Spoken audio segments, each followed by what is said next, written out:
Hello. You're watching Much Ado About Something today, and I'm Donna.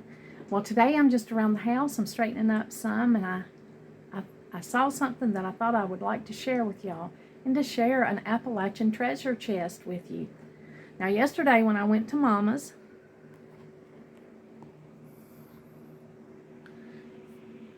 she gave me this little gift of this little tin, and it was full of candy. And I knew that this was a good gift from Mama because it was in this little tin can. There's a lot of people of the past generations that think these little tin cans are treasures. And growing up, many people that I knew would put their wonderful, wonderful saved objects in these tin cans. They would put their little sewing kits. This would be a little sewing kit.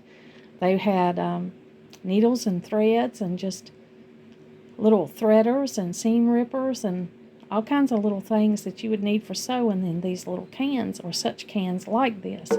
Here's an example of an older can that was used for storing hangers and hooks and little hardware that you might use around the house. This might be tucked away in a closet or high up on a shelf, and it would hold the little treasures that you would need around the house. This was an old fruitcake container. Sometimes they were saved to put food back in and give to somebody next year. Maybe cookies or fruitcakes or homemade candies. Now here's a little tin Donald and I usually get every year. We buy the popcorn that comes in this size tins. Well, we noticed that the tins are getting smaller, and now the newer ones have plastic lids. This one has a plastic lid this year. Last year when we bought Christmas. So they're changing. But the vintage tins are really beautiful. I have friends that have whole walls of vintage tins because they collect them. Donald and I don't collect tins. We've got a few around here that we put to use, but we usually just donate them to the thrift store or give them to a friend that wants them. We do have a few old ones that bring back memories, but not too many. I saved these because they have a little window in them. Cookies came in them, and this has this little storage window, and you can reuse these and tell what you got in there and how much of it you've got left. I thought they were unique, so I did hold on to these this year. Now I've got this tin here that cookies came in for Christmas one year, and the kids have their magnets stored in it. So I'm still using them for storage. There are some beautiful ones. Now I'm thinking that I would love to collect tins, vintage tins, because I love them. Antique tins and such as that.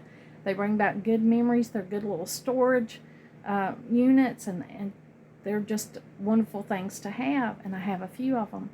But at this stage in my life, I don't need to collect anything. I need to be going through the collections that I already have. But if I were to start a new collection, it would be vintage tins, so that I could really put those to use and enjoy those beautiful graphics and the different sizes and the different uses for those tins. They would be a very useful thing to start to collect if I were to start a collection. Now, the numerous sizes and the uses and the graphics, the beautiful old vintage graphics, even some of the new ones are beautiful, and it would be really hard to pare through and stick to just a specific theme, or to narrow down once you get into the collecting of these vintage tins. And I put mine to use, of course. If you're not useful here, you can't stay. I'm really limited on space, so I try to use mine in every way that I can. And when you use them, they get roughed up a little bit. They don't stay pristine. They don't stay in perfect condition. But the using of them is part of the collection of the whole tin genre. It's just beautiful to be able to collect those and put them to use in your home. I can remember my grandma's, that old Charlie chip can. She used to, when I was young, get potato chips in a tin can, and they were called Charlie chips, and the truck would come and deliver them to your door. And what a day that was to get those delicious potato chips in that Charlie chip can. That was a real treat for us. We didn't have Charlie chips delivered, but my grandma did, so it was a real treat.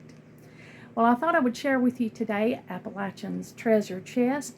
Now, I'm sure there's people that collected them all over the world. I'm sure in England there was beautiful, beautiful tins there.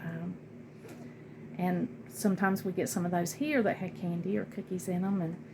But just in the Appalachians, when you got a gift and it was in one of those tin cans, it was a double gift. Not only was the food inside of it delicious, but that container would hang on for years, and it would store small sewing kits, little tool kits, this and that. It would just store a lot of things. Here's one that's on a shelf at the end of my hall that I've had for almost 40 years. This little tin can right here.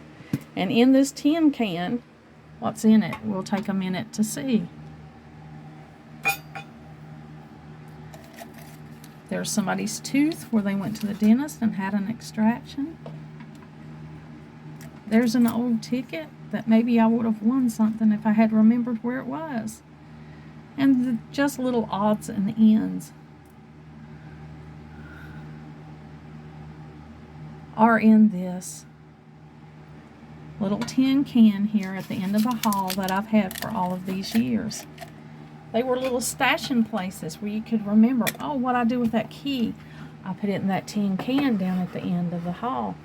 I love this one because it was just pretty, just had a pretty scene on it.